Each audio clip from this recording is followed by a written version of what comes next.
चलो देखो, नया चैप्टर शुरू कर रहा हूँ। चैप्टर नंबर 11 वृत्तों से संबंधित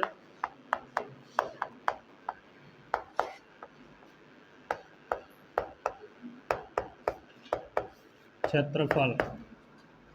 ठीक है, इसके पहले तुम लोगों को वृत्त के बारे में थोड़ा सा पढ़ाया था, मतलब वृत्त क्या होता है, उसमें क्या क्या चीज़ें होती हैं। ठीक है, अब उसमें कुछ चीज़ें बच रही हैं जिसको समझाना है और उसका क्षेत्रफल निकालना होगा हम लोगों को। ठीक है, क्षेत्रफल निकालना हो सकता है और लंबाई निकालनी हो सकती है।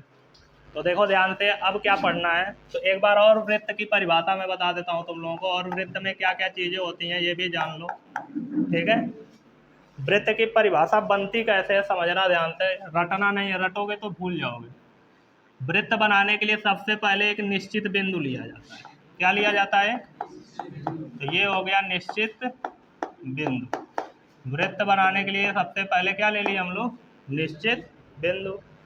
अब इस निश्चित बिंदु से समान दूरी पर हम ढेर सारे बिंदु लेंगे। इस निश्चित बिंदु से समान दूरी पर हम ढेर सारे क्या लेंगे? बिंदु। है कि नहीं? है ना? अच्छा, ऐसे ऐसे ही क्यों लिया? तो मैं बोल रहा था समान दूरी पर, अगर मैं एक पॉइंट यहाँ ले रहा हूँ दूसरा यहाँ ले लूँगा तो ये समान दूरी पर होगा?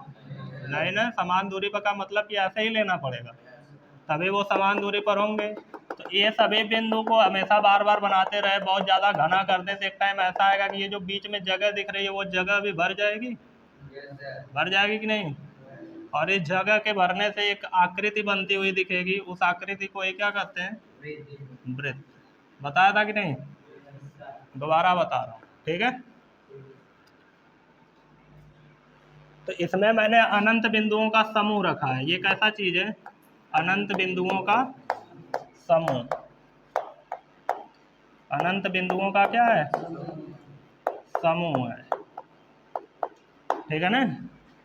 और ये अनंत बिंदुओं के समूह एक निश्चित बिंदु से समान दूरी पर है। ये दूरी हर जगह क्या होगी? ये जो भी दूरी दिख रही है ये हर जगह क्या है? समान है। ये समान दूरी है। ठीक है ना? ये कौन सी दूरियां हैं? कोई भी दूरी ले लो, ये वाली ले लो या इधर वाली ले लो, कोई भी दूरी ले लो, ये सब क्या है? समान दूरी। तो जैसे ही हमने किसी निश्चित बिंदु से समान दूरी पर अनंत बिंदुओं को लिया तो क्या बन के तैयार हो गया? वृत्त। वृत्त। ठीक है ना? तो इसी के बेस पे हम वृत्त की परिभाषा बताएंगे कि अनंत बिंदुओं का ऐसा समूह, अनंत बिंदुओं का ऐसा समूह जो किसी निश्चित बिंदु से समान दूरी पर स्थित हो, वृत्त बनाता है। क्या बनाता है? या वृत्त कहलाता है। ठीक है, अनंत बिंदुओं का ऐसा समूह, अनंत बिंदुओं का ऐसा समूह है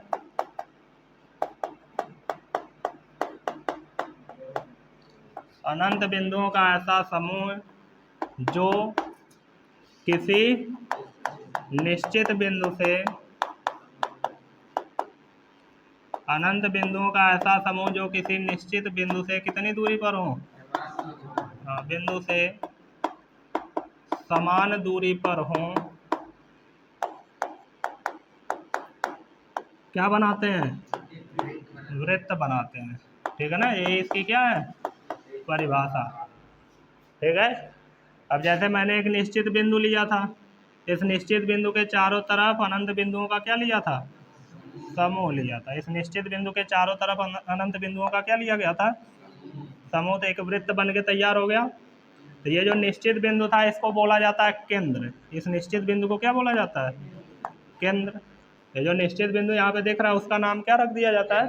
केंद्र। ये जो अनंत बिंदुओं का समूह है इसका नाम हो जाता है परिधि। इसका नाम क्या हो जाता है? परिधि। ठीक है ना? यहाँ पे जो निश्चित बिंदु लिया गया था उसका नाम क्या हो जाता है? केंद्र। और जो अनंत बिंदुओं का समूह लिया गया उसका नाम क्या बोल देते हैं? परिधि। केंद्र से अगर परिधि को मिला दिया जाए तो त्रिज्या बनती है। क्या बनती है? त्रिज्या। इंग्लिश में रेडियस बोलते हैं, इसलिए स्मॉल आर से प्रदर्शित करेंगे। ठीक है, और दो त्रिज्याओं को एक सीध में खींच दिया जाए, मतलब केंद्र से होते हुए एक लाइन ऐसी खींची जाए जो परिधियों को जोड़े। ठीक है ना? और वो केंद्र से होकर जाए तो इसका नाम क्या हो जाता है? व्यास। और इस व्यास में देखोगे तो दो त्रिज्याएं छुपी हुई हैं, एक ये और एक ये भी त्रिज्या है और ये भी क्या है? त्रिज्या। तो व्यास को इंग्लिश में डायामीटर बोलते हैं, तो डी से प्रदर्शित करेंगे। ये जो डी है ये दो त्रिज्या से मिलकर बना है। जो डी है वो कितनी त्रिज्याओं से मिलकर बना है? 2 त्रिज्याओं से। डी 2 त्रिज्याओं से मिलकर बना है। तो मैं बोल सकता हूँ डी बराबर 2 त्रिज्या। बोल सकता हूँ कि नहीं? जो व्यास होता है वो 2 गुणे त्रिज्या के क्या होता है? बराबर। ये व्यास जो है वो 2 त्रिज्या से मिलकर बना है, मतलब त्रिज्या का 2 गुना होता है। त्रिज्या का क्या होता है? तो इस व्यास को बोल दिया गया 2 गुणे त्रिज्या। इसका भी यूज करेंगे बहुत जगह, ठीक है। व्यास जो होता है वो त्रिज्या का क्या होता है? 2 गुना। व्यास जो होता है वो त्रिज्या का क्या होता है? 2 गुना। एक चीज और देख लो, मैं एक ऐसी लाइन खींचूं जो परिधि को परिधि से ही मिलाए। परिधि को क्या करे? परिधि से ही मिलाए, लेकिन वह केंद्र से नहीं होके जा रही है। केंद्र से नहीं होके जा रही है, तो इसका नाम होता है जीवा। इसका नाम क्या होता है? तो वृत्त की सबसे बड़ी जीवा कौन होती है? व्यास। वृत्त की सबसे बड़ी जीवा कौन है? क्योंकि ये भी तो परिधि को परिधि से जोड़ रहा है। इससे बड़ी लाइन नहीं खींच सकते, इसमें नहीं खींच सकते। तो सबसे बड़ा जीवा कौन है? व्यास। इतनी बातें समझ में आई? ये पहले से बताई गई थी। अब देखो हमको नया क्या पढ़ना है इस चैप्टर में। इतनी तो पिछले चैप्टर में ही पढ़ा दिया था, बताया था ना ये सब चीज़ें। तो जो लोग नए थे उनको भी यहाँ से समझ में आ जाएगा, ठीक है। इतनी चीज़ें वृत्त में होती हैं। अब वृत्तों से संबंधित क्षेत्रफल में हमको वृत्त का क्षेत्रफल निकालना होगा, वृत्त की परिधि निकालनी होगी, फिर त्रिज्य खंड पढ़ना होगा, और उसके बाद वृत्त खंड पढ़ना होगा।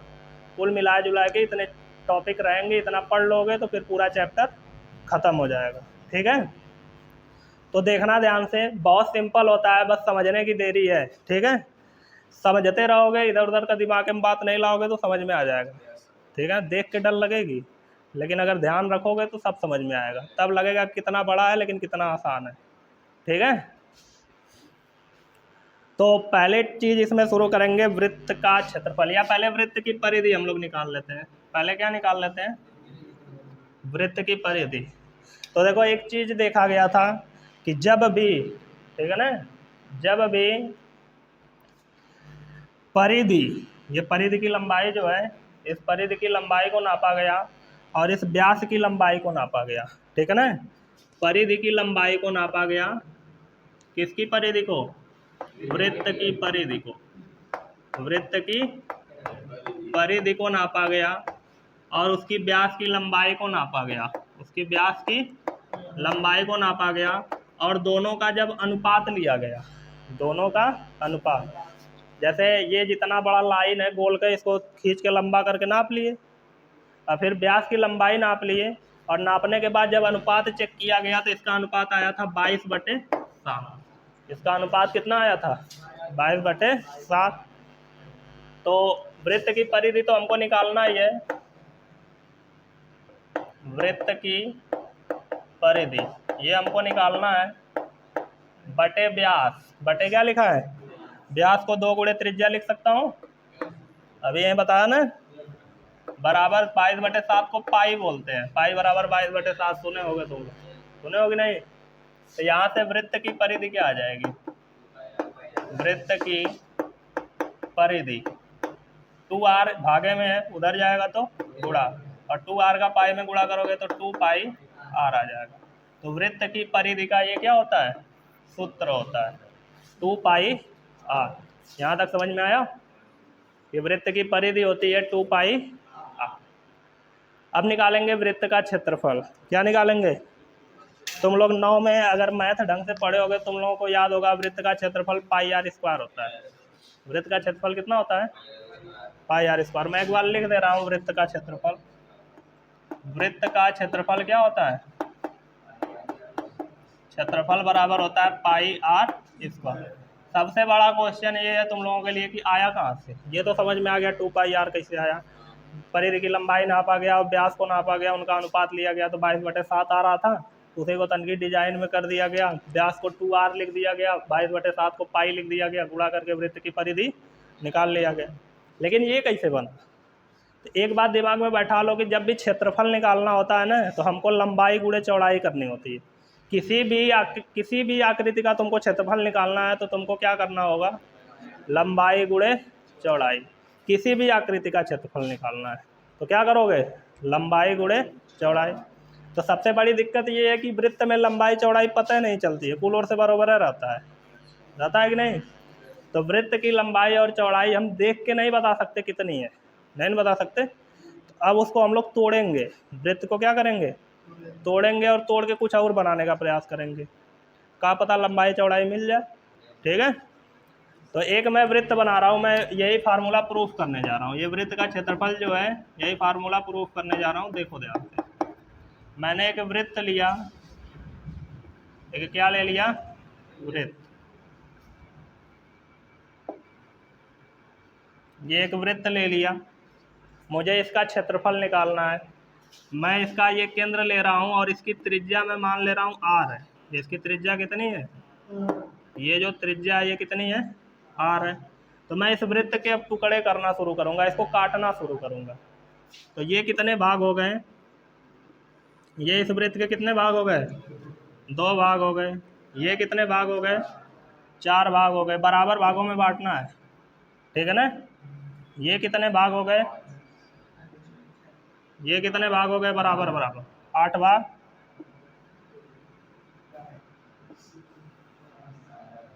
कितना हुआ, 1 2 3 4 5 6, अच्छा ये वाली बचा है अभी।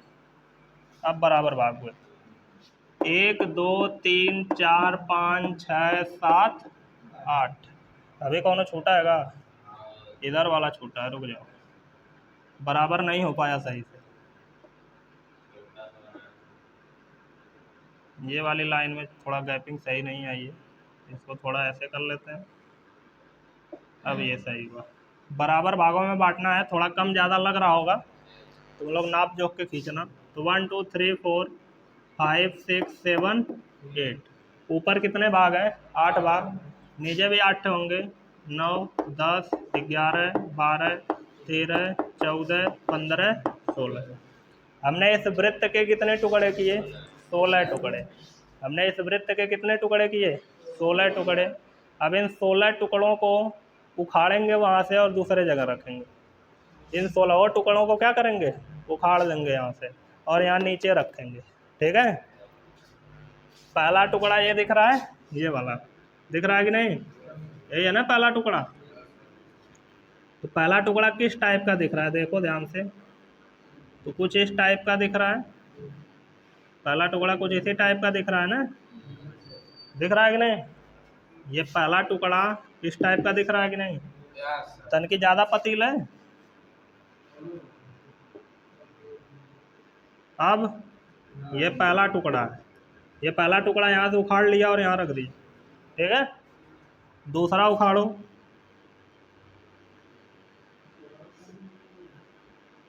ये कौन सा टुकड़ा हुआ, इसी तरह तीसरा भी उखाड़ लो, सबको उखाड़ के यहीं पे रखना है।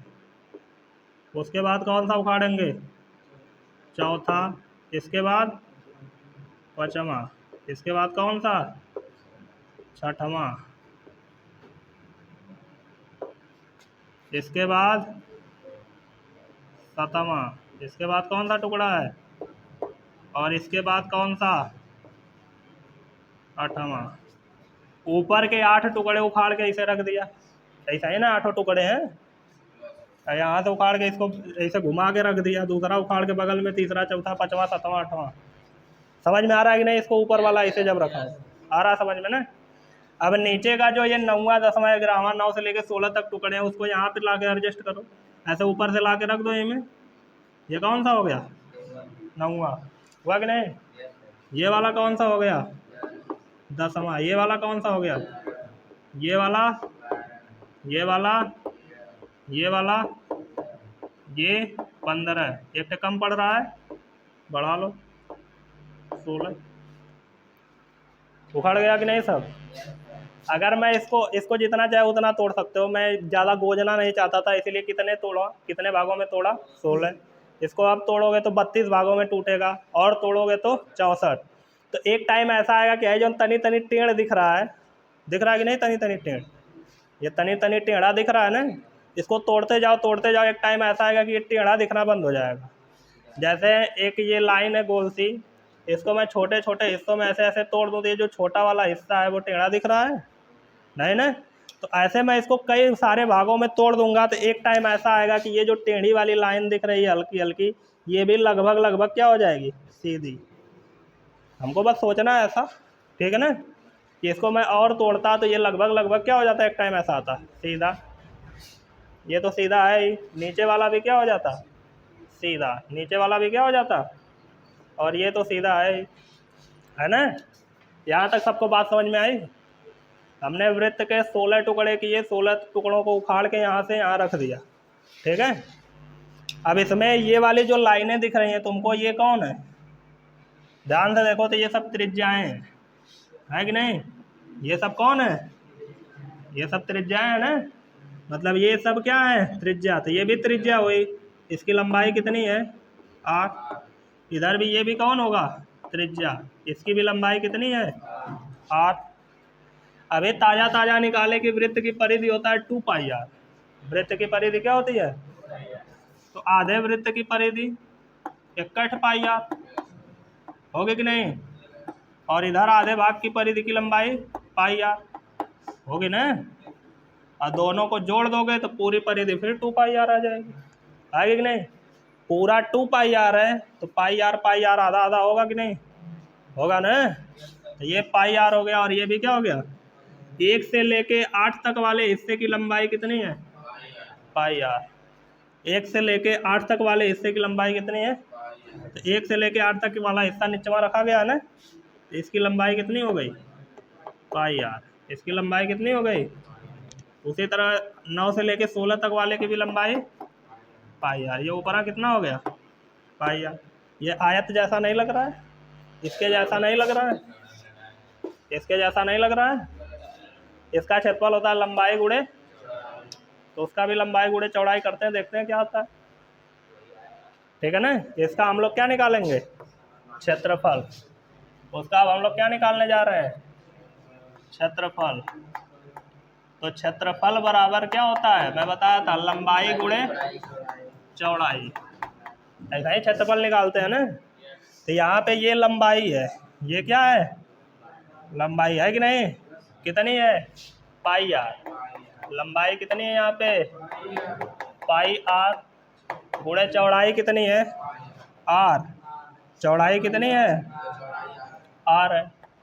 तो गुणा कर लो तो क्षेत्रफल बराबर कितना आ जाएगा, πr²। और यही यहाँ पे लिखा हुआ है, लिखा हुआ है कि नहीं। तो वृत्त का क्षेत्रफल होता है πr²। यहाँ तक बात समझ में आई। वृत्त की परिधि 2πr और वृत्त का क्षेत्रफल πr²। कैसे निकलता है समझ में आया। वृत्त बनाओ, वृत्त में लंबाई चौड़ाई नहीं दिख रही है तो उसको तोड़ दो जितना, हाँ, तुम्हारी जो इच्छा कर तुम इसको भी लंबाई ले सकते हो, तब भी आंसर वही आएगा, रख के देख लो। अरे r गुणे πr करो या πr गुणे r करो, आएगा πr² ही, ठीक है। तो वृत्त को 16 टुकड़ों में तोड़ा गया है, तुम चाहो तो 32 में भी तोड़ सकते हो, ठीक है ना। बस इतना दिमाग में रखना कि जब इसको बहुत ज़्यादा तोड़ देंगे तो तनी तनी टेढ़ जौन दिख रहा है वो क्या हो जाएगा, सीधे। तो हमने इतने में ही मान लिया कि क्या है, सीधा। और जैसे ही लंबाई गुणे चौड़ाई लगाया तो हमको मिल गया πr²। इसी के बेस पे बता दिया गया कि वृत्त का क्षेत्रफल कितना होता है, πr²। इतना समझ में आया, आया कि नहीं। अब देखो पहले क्या होता था कि इतना पढ़ाने के बाद एक एक्सरसाइज मिलती थी, उसको हल किया जाता था, उसके बाद दूसरी एक्सरसाइज में फिर नए नए सवाल मिलते थे, ठीक है। लेकिन अब ऐसा नहीं है, अब एक्सरसाइज को उड़ा दिया, पहली एक्सरसाइज को डिलीट कर दिया किताब में से, ठीक है।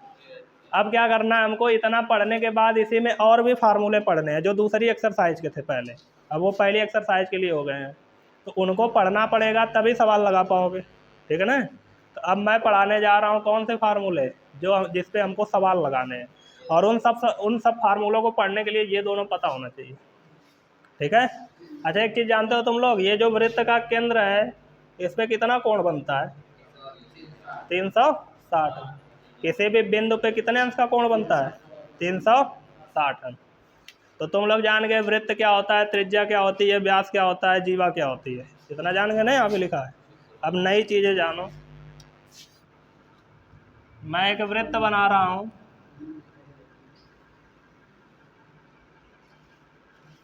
ये सब अच्छे अच्छे नंबर दे के जाते हैं, 5-5 6-6 नंबर के आते हैं क्वेश्चन। अरे तो खाली बोर्ड का पेपर है टारगेट में है का, और नहीं कुछ टारगेट में, 11-12 में नहीं काम देगा, हर जगह यूज होता है।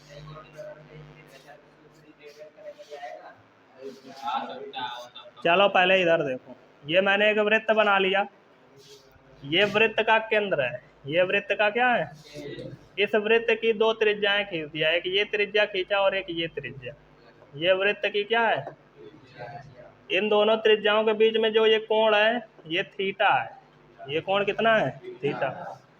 तो अगर मैं इस हिस्से को उखाड़ के इधर रख दूं तो मुझे कैसी आकृति देखने को मिलेगी, मैं ये वाला हिस्सा उखाड़ के यहाँ रख रहा हूँ, ये वाला हिस्सा उखाड़ के क्या कहाँ रख रहा हूँ, नीचे, इसी टाइप का है, इसी टाइप का है ना। बचा वाला हिस्सा कैसा बचेगा, शेष हिस्सा कैसा दिख रहा है, इस टाइप का दिख रहा है कि नहीं, जो हिस्सा बच रहा है इसको उखाड़ने के बाद वो इस टाइप का दिखेगा। इसमें तुमने काट के निकाला जिसको, इसको काट के निकाले हो ना, इसको किससे काट के निकाले हो, त्रिज्या से काट के निकाले हो कि नहीं, त्रिज्या से काट के निकाल दिए। काटना का मतलब उसके खंड करना, काटना का मतलब उसके क्या करना, तो त्रिज्या के द्वारा खंडित किए हो, काटे हो, तो इसका नाम होगा त्रिज्य खंड। और छोटका वाला है तो छोटका त्रिज्य खंड, मतलब लघु त्रिज्य खंड, लघु मतलब छोटा होता है ना, तो इसका नाम क्या हो जाएगा, लघु त्रिज्य खंड। और यह त्रिज्या द्वारा कटा हुआ है, बस बड़का वाला हिस्सा है, तो बड़का त्रिज्य खंड, कौन सा त्रिज्य खंड, दीर्घ त्रिज्य खंड, दीर्घ त्रिज्य खंड नहीं, लघु दीर्घ, लघु त्रिज्य खंड वो छोटा वाला है और दीर्घ त्रिज्य खंड बड़ा वाला है। लघु वाला कितने कोण पे काटा गया है, थीटा कोण पे, और दीर्घ वाला कितने कोण पे हो जाएगा, तब पूरा कितना होता है 360, पूरा इस सेंटर पे कितने डिग्री का कोण बनेगा, 360 डिग्री का बनेगा। उसमें से थीटा काट के निकाल लिए तो बचा कितना, हाँ, अगर मान लो ये 60 अंश का रहता, ये कितना रहता 60 अंश, तो ये कितना होता, तो 300 में से 60 घटा दिए, तब भी पता चला। उसी तरह जैसे यहाँ 60 घटा रहे हो, इसे थीटा घटा लो, तो ये कितना हो जाएगा 360 माइनस थीटा, 360 माइनस थीटा। तो लघु त्रिज्य खंड में जो कोण होता है वो थीटा होता है, और दीर्घ त्रिज्य खंड में जो कोण होता है वो 360 माइनस थीटा होता है, ठीक है ना। लघु में थीटा और दीर्घ में 360 माइनस थीटा। फार्मूला निकालना बहुत सिंपल है, कक्षा 5 वाली विधि लगाएंगे। हाँ, ये सवाल पढ़े हो ना, 5 आम का दाम 50 रुपया, तो एक आम का दाम क्या रुपया, 50/5 रुपया, ऐसे करते थे ना, 5 दाम में 50, 10 रुपया। फिर तुमसे कोई पूछ दे 10 आम का दाम, तो क्या करते थे, 10 में ऐसे गुणा कर देते थे, तो क्या रुपया बता देते थे, 100 रुपया। ऐसा करते थे कि नहीं, ये 5 आम का दाम 50 रुपया, तो एक का 10 का निकालना, 10 दाम है, ये रूल याद है सबको, सेम टू सेम यहाँ लगाएंगे, ठीक है ना। किस में लगाएंगे, वृत्त में, बस देखते रहो, मैथ बहुत आसान है अगर समझोगे तो। हमको पता है कि इस वृत्त का क्षेत्रफल πr² होता है, इस वृत्त का क्षेत्रफल, पूरे वृत्त का क्षेत्रफल कितना होता है, और पूरे वृत्त में कोण कितना बनता है 360, मतलब 360 अंश के कोण पर जो क्षेत्रफल है वो कितना है πr², है कि नहीं। पूरे 360 डिग्री के कोण पे कितना क्षेत्रफल है, लिख दो इसको, 360 अंश के कोण पर वृत्त का क्षेत्रफल कितना है πr²। 360 अंश के कोण पर वृत्त का क्षेत्रफल कितना है, तो एक अंश के क्षेत्रफल पर, एक अंश के कोण पर कितना होगा, एक अंश के कोण पर वृत्त का क्षेत्रफल, एक अंश के कोण पर वृत्त का क्षेत्रफल। अभी लिखे थे 5 आम का दाम 50 रुपया, 5 आम का दाम क्या रुपया लिखा गया, एक का पूछा था तो बोल रहे थे 50/5, हमने ऐसे भाग दे दिए, लेकिन किए तो उसी तरह 360 पे पाई आर स्क्वायर, तो एक अंश पे पाई आर स्क्वायर बटे 360। जैसे यहाँ 50/5 हुआ, वैसे पाई आर स्क्वायर बटे कितना हो जाएगा? समझ में आया इतना? पाई आर स्क्वायर बटे कितना हो जाएगा? 360 होगा ना? वो जैसे लिखा समझ में आया कि नहीं? ये वाली विधि लगाया हूँ, 5 50 तो 50/5 एक पे, वैसा 360 पाई आर स्क्वायर, तो एक पे पाई आर स्क्वायर बटे 360 लिख दिया। आया समझ में? अब 10 का निकालना रहता था, दहाई काटने के बाद कितना आ गया? 10। तो 10 से हम गुणा कर लेते थे। हमको कितने में निकालना है? हमको थीटावा पे निकालना है, थीटा पे। कितना निकालना है? थीटा पे। तो थीटा कोण पर, कितने कोण पर? थीटा कोण पर वृत्त का क्षेत्रफल। तो 10 का निकालना होता तो 10 से गुणा करते थे, 15 का निकालना होता तो 15 से करते, 50 का निकालना होता तो उसी तरह थीटा पे निकालना है, थीटा से गुणा कर लो। थीटा इंटू पाई आर बटे 360, ठीक है ना? तो थीटा कोण पर वृत्त का क्षेत्रफल कितना आया? Theta into pi are square बटे 360। और थीटा कोण पे जो वृत्त है, उस वृत्त का नाम क्या है? लघु त्रिज्य खंड। तो लिखेंगे अतः लघु त्रिज्य खंड का क्षेत्रफल, लघु त्रिज्य खंड का क्षेत्रफल, लघु त्रिज्य खंड का क्षेत्रफल। यही ना आया? क्योंकि लघु त्रिज्य खंड में थीटा बन रहा है, थीटा पे निकाला गया है। इसको थोड़ा अच्छे से लिखते हैं, तो थीटा 360 इसके नीचे ले लेते हैं, कोण के नीचे कोण, और पाई आर स्क्वायर अलग रहने देते हैं। तो ये किसका फार्मूला हो गया? किताब में दिया होगा, ये नया नहीं देगा, ठीक है ना? तब दीर्घ त्रिज्य खंड का क्षेत्रफल कितना हो जाएगा?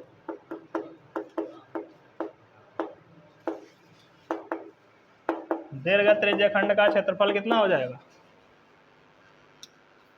जैसे लघु का निकला वैसे दीर्घ का भी निकलेगा, बस लघु में थीटा था और यहाँ पे 360 माइनस थीटा, तो जहाँ जहाँ इसमें थीटा आया वहाँ वहाँ का आ जाएगा।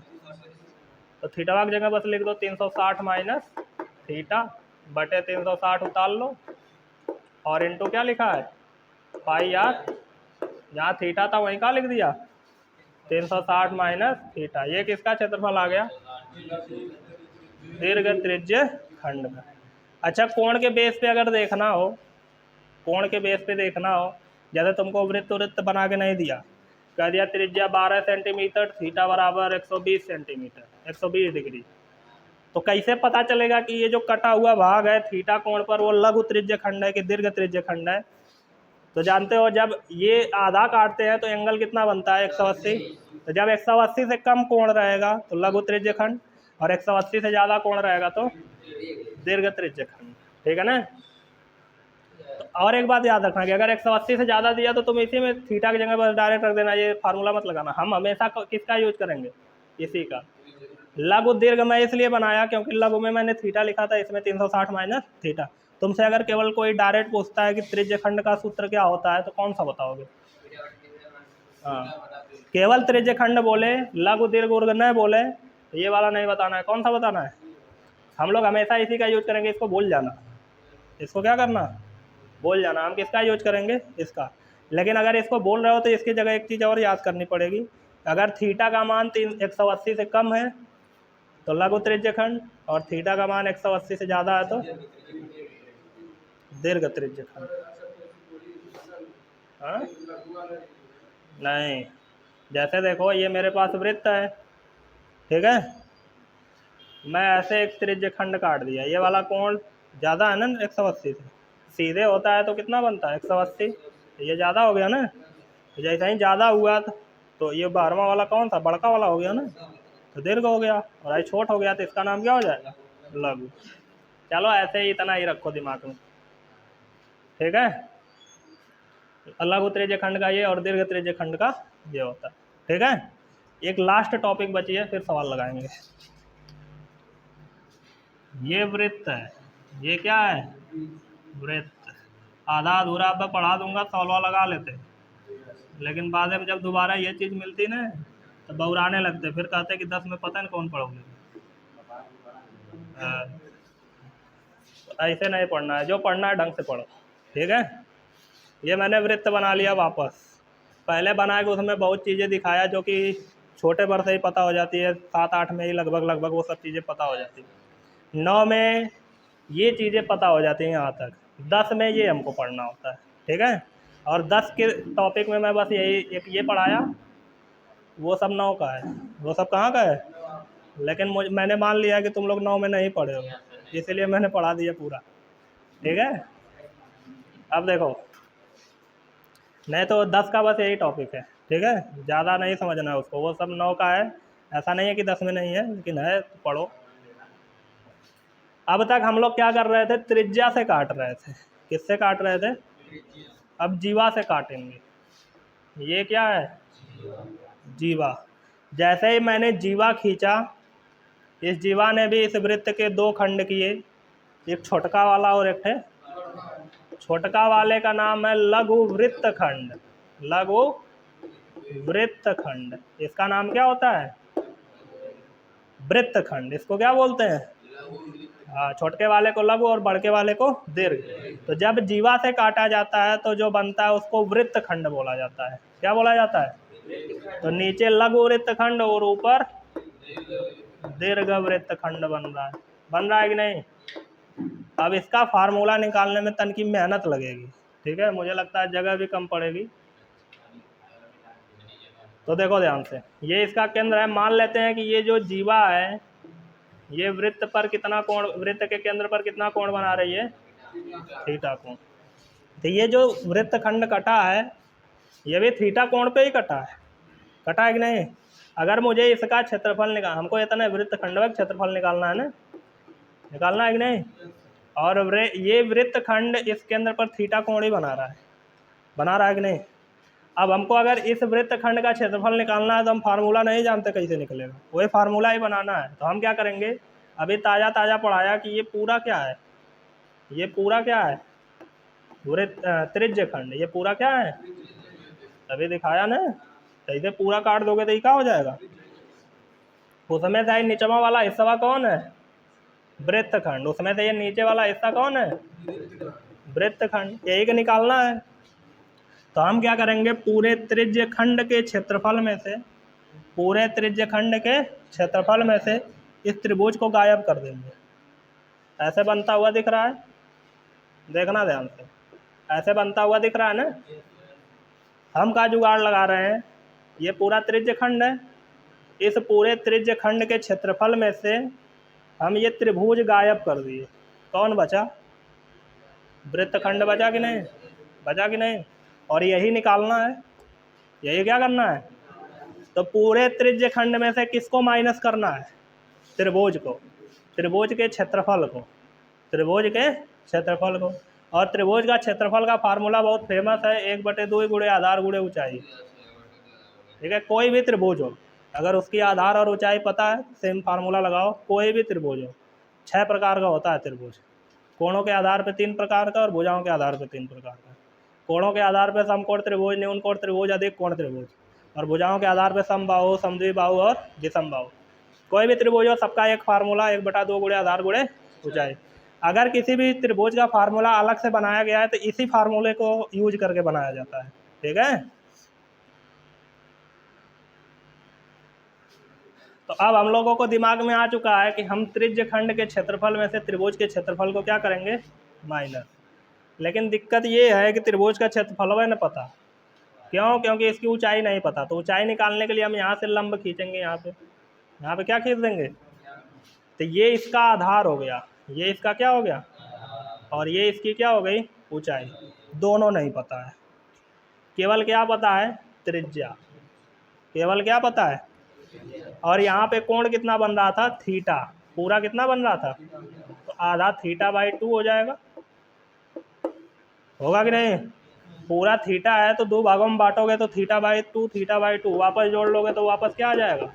थीटा। इनको जोड़ोगे 2θ/2 आएगा, काट डालोगे क्या बच गया? तो 2 भागों में बांट दिया, θ/2 प्लस θ/2। पूरा थीटा था।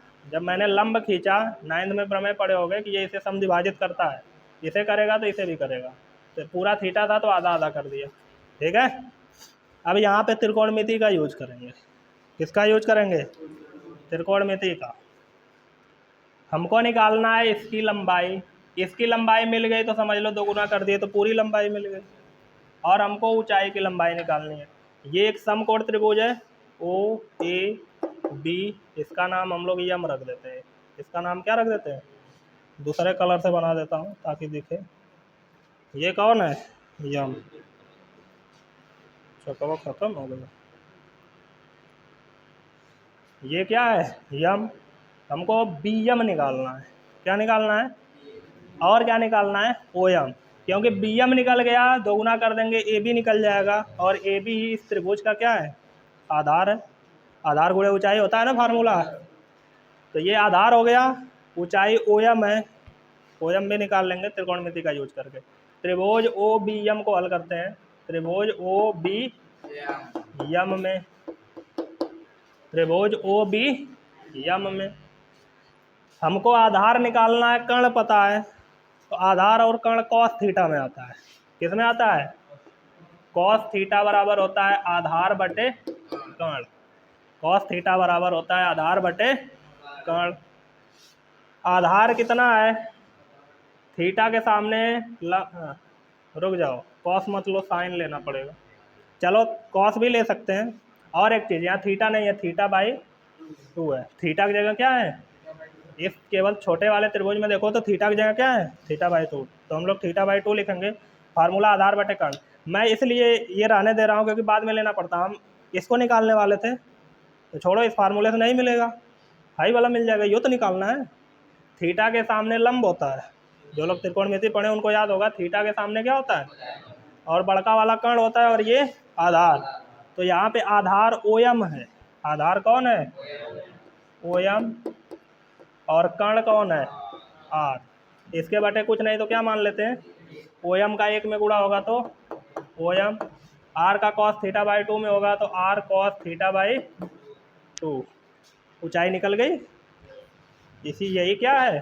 ऊंचाई है, यच। ठीक है ना? ये ऊंचाई है ना ओ एम। निकाल दिया कि नहीं? R cos theta by 2। अब एक बार साइन थीटा लेते हैं। क्या लेते हैं? Sign theta by 2। फार्मूला होता है लंब बटे आधार। फार्मूला क्या होता है? लंब बटे आधार। थीटा भाग सामने लंब होता है, इसके सामने ये है यम बी, है ना? है मेगाबाइट नहीं है, यम बी है। लंब हो गया बटे ये कर्ण होता है जी। कौन बोला? आधार। कर्ण होता है। कर्ण कितना है? आर। इसके बटे कुछ नहीं तो फिर क्या मानेंगे? 1। तो यम बी का 1 में गुणा होगा तो यम बी आ जाएगा, और आर का साइन थीटा बाई 2 में होगा तो आर साइन थीटा बाई 2। और यही हमारा ये वाला आधार निकला। निकला कि नहीं? हमको पूरा ए बी निकालना है। हमको क्या निकालना है? पूरा। क्योंकि ए बी हमारा क्या है? आधार है। ए बी हमारा क्या है? ए से आधार। ए बी हमारा क्या है? आधार जो है ये इसका 2 गुना नहीं है, ये इसका क्या है? 2 गुना। तो ए बी बराबर लिख देंगे 2 एम बी का 2 गुना, तो 2 एम बी। तो आधार आ जाएगा 2 आर साइन थीटा बाई 2।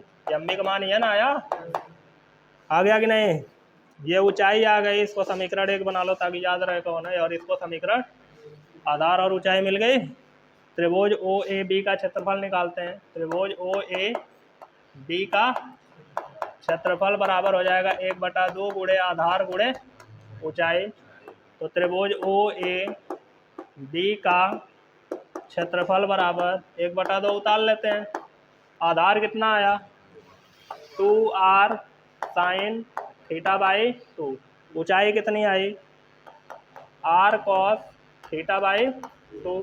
2 से 2 मर जाएगा तो क्या आ जाएगा? त्रिभुज ओ ए बी का क्षेत्रफल बराबर r का गुणा होगा r square sine theta by 2 into cos theta by 2। इसको और छोटा कर सकते हैं, इसको और छोटा कर सकते हैं, लेकिन मुझे एक ऐसा रूल इसमें यूज करना पड़ेगा जो चीज़ तुम लोग 11 में पढ़ोगे। तो मैं नहीं छोटा करने वाला हूँ, तुमको इतना बड़ा लगाना पड़ेगा। ठीक है ना? यहाँ एक रूल यूज करना पड़ेगा जो 11 का है, इसलिए मैं यूज ही नहीं करूँगा। त्रिभुज का क्षेत्रफल निकल गया, त्रिभुज का क्षेत्रफल निकल गया। अब हमको निकालना है लघु वृत्तखंड का क्षेत्रफल, लघु वृत्तखंड का क्षेत्रफल, लघु वृत्तखंड का। तो हम पहले ही सोच लिए थे कि इसका क्षेत्रफल निकालने के लिए हम पूरे वृत्तखंड के क्षेत्रफल में से त्रिभुज का क्षेत्रफल माइनस करेंगे। तो त्रिज्य खंड का क्षेत्रफल, त्रिज्य खंड का क्षेत्रफल माइनस त्रिभुज OAB का क्षेत्रफल। ठीक है, वृत्तखंड का क्षेत्रफल है, मैं जगह नहीं है कम है जगह लिखने के लिए, तो मैं ए से लिख देता हूँ क्षेत्रफल को। ए मतलब एरिया, एरिया माने क्षेत्रफल। त्रिज्य खंड का क्षेत्रफल ताजा ताजा निकाले हो, थीटा बटे गुणे पाई आर, फिर क्या लिखा है माइनस, इसका क्षेत्रफल ये आया है r square sine theta by 2 into cos theta by, आ गया फार्मूला देख। हाँ किताबियम दिया होगा, चेक कर सकते हो। थीटा बटे 360 into pi are square minus are square sine theta by 2 into cos theta by 2। 10 सवाल लगाओगे याद हो जाएगा। अच्छा, ये लघु त्रिज्य लघु वृत्तखंड का क्षेत्रफल हुआ, दीर्घ वृत्तखंड का क्षेत्रफल क्या हो जाएगा,